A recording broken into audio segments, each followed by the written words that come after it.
بسم الله الرحمن الرحيم، الصلاة والسلام على أشرف المرسلين. السلام عليكم ورحمة الله وبركاته. إخوتي وأخواتي، الموضوع تاع اليوم هو نحكي على لي كاركتير تاع الطيور وكل. كاينين بعض الأسئلة يسألوهم بعض المتابعين وبعض المربيين، يطرح لك السؤال هذا خاص بالكاركتير تاع الطير تاعك. درك الطير هذا قاعد كيما الإنسان، كل واحد والعقلية تاعو، كل واحد والطير تاعو، كل واحد وكيفاه يمشي، كل واحد ولا مونطاليتي تاعو. درك انت الحاجه الاولى اللي لازم تعرفها في الطير تاعك هو الكاركتير تاعو. لهنا واش راح تكون عندك؟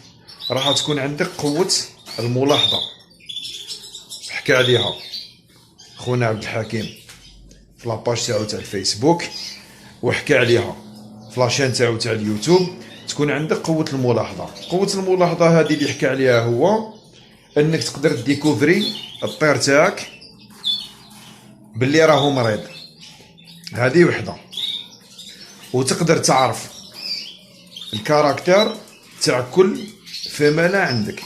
تسمى درك انت لا كان تعرف طير يكون ذكر راه يطلع ويكسر البيض تاع الفمالة والله تاعو هو بعد، ما كلها راح تخليه مع الفمالة، راح تسيباري بيناتهم.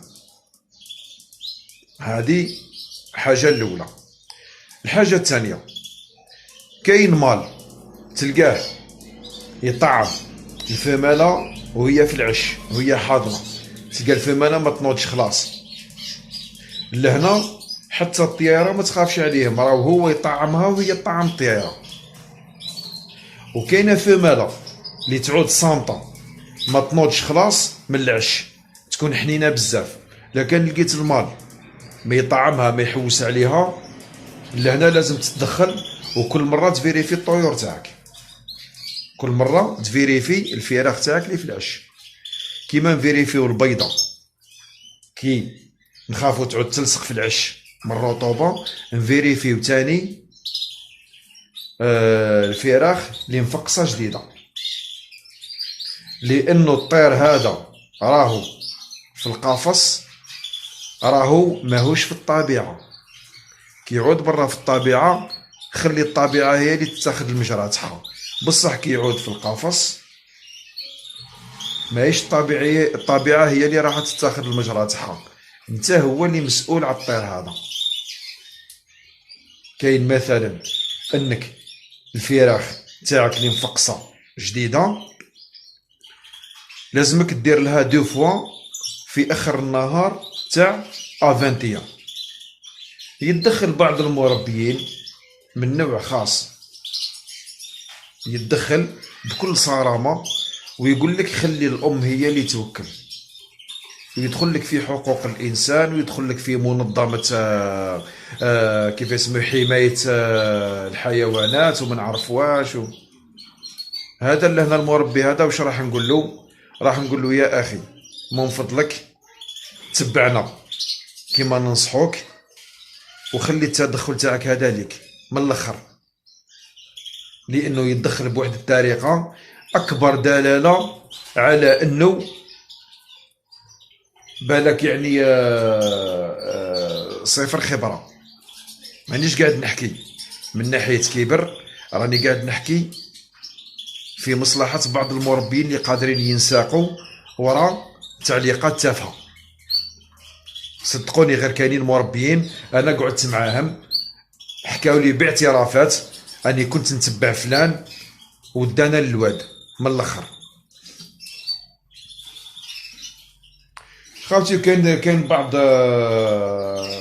لي كاركتير ثاني تاع لي مال، تلقاه كي تعود الانثى حاضنه تلقاه يحب يغرد بزاف ويطلع للانثى ويضربها باش تنوض من العش. هنا هذا لازم تسيباريه. وهاد الانواع تاع لي كاركتير بكل عندي انا، عندي حتى المال اللي كي تعود الفمالة كاركه في العش يكرك فوقها، يحضن فوقها، يعاونها في الحضن.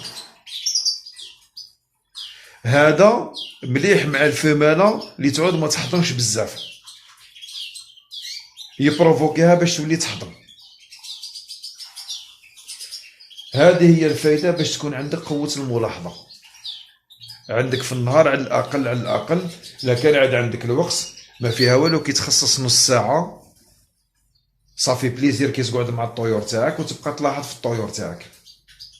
راك مع الوقت تولي تعرفهم حتى ولو كان يكونوا نفس اللون ويكونوا نفس الهيئة ونفس تولي تقدر تفرق بهم بيناتهم بحاجة.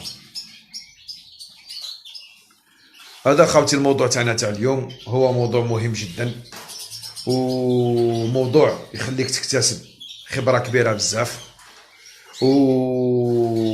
وتذكيرة. الفايدة تاع قوة الملاحظة هذه هو كاينين بعض الفمالات ما نعرفوش على واه طيشو على واه رماو الفرخ من العش